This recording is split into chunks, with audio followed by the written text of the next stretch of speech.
As a country, we're really good at honoring our veterans. We see the parades, the ceremonies, the thank you for your service messages.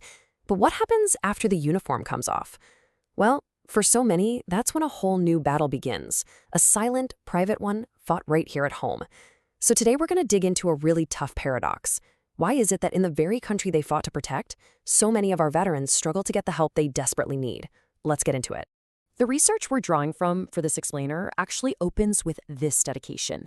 And it really sets the tone. It's a powerful reminder that behind all the numbers and the policy talk, we're talking about real people.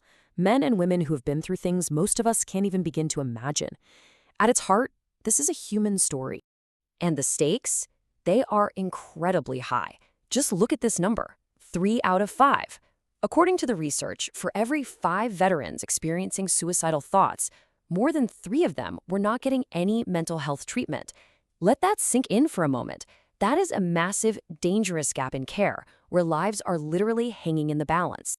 So this brings us right to the core question we're tackling today. What's going on here? What are these barriers that are preventing our veterans from getting help? Is it a cultural thing? Is the system itself broken? And how does all of this connect to this heartbreaking suicide crisis? We're going to break down what the research tells us. This is what we mean by the unseen battlefield. It's not a fight in a faraway land. It's a fight for health, for stability, for just finding your place again in the civilian world. So let's take a look at the first major obstacle they're up against. And that first barrier, it's not something you can see or touch. It's an internal one, a powerful, invisible wall of stigma. And this wall can be just as tough to get through as any physical one, because it's built right into the very culture of military service. So what do we really mean by stigma? The research gives us a really clear definition. It's not just a bad feeling. It's a deep-seated belief that asking for help is a sign of weakness. I mean, think about it.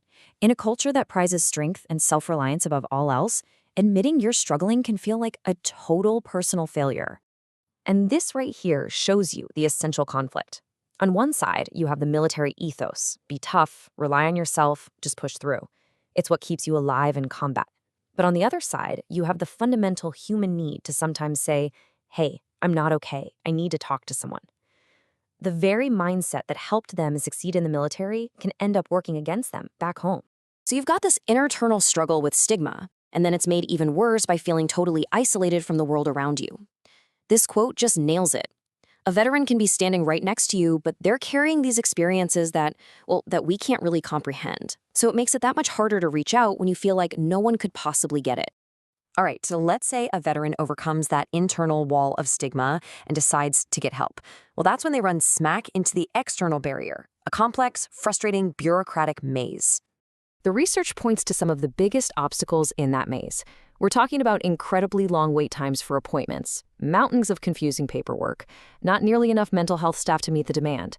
Oh, and if you happen to live in a rural area, good luck. The nearest clinic could be hours away. It even includes things like the struggle to get a civilian job, because employers don't understand your military skills.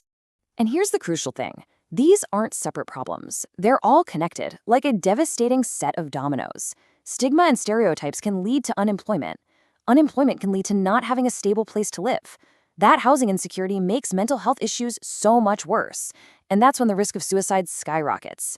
It's a downward spiral, all fueled by these system failures. And if you want a picture of just how massive the demand on the system is, just look at this chart.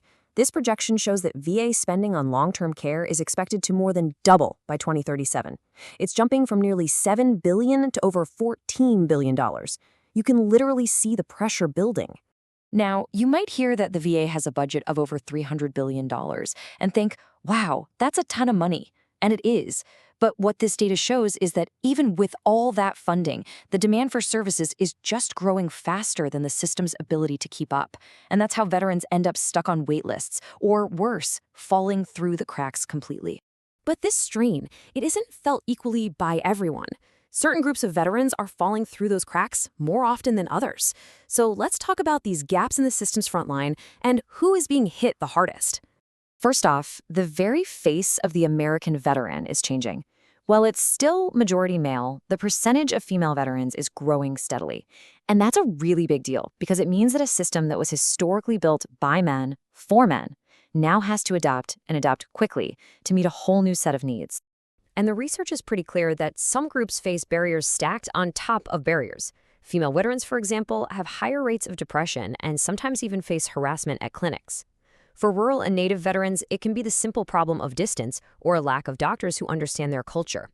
And for disabled vets, there can be physical and even attitudinal hurdles just to get in the door. At the very same time, the veteran population is also aging.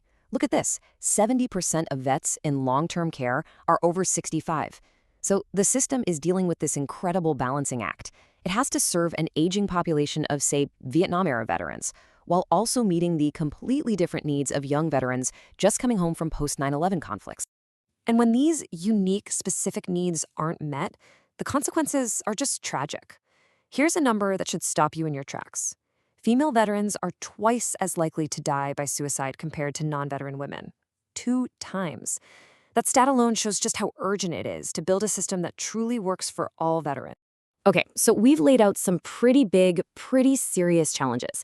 The obvious question is, what's being done about it? So let's pivot and look at the path forward, at the strategies being put in place to try and chart a new course. The VA has laid out a big strategic plan, and it's built on these 4 core ideas: access, advocacy, outcomes, and excellence. They sound good, right? They're supposed to be the blueprint for a better system. But what does that actually look like in the real world? Well, the plan gets broken down into real-world priorities that directly target the barriers we've been talking about.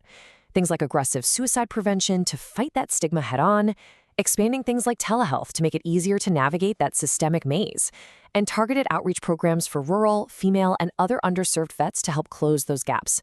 So the plans are ambitious, and they're absolutely necessary. But the research leaves us with this one big critical question. Rebuilding a system this huge takes a lot of time. And for a veteran who is in crisis today, right now, they don't have that time. So will these changes be enough? And more importantly, will they come fast enough? Because at the end of the day, that's what this is all about. It's about finally transforming that unseen battlefield, tearing down the wall of stigma, untangling that maze of bureaucracy, and making sure that the fight for health and stability back home is a fight that no veteran ever has to wage alone.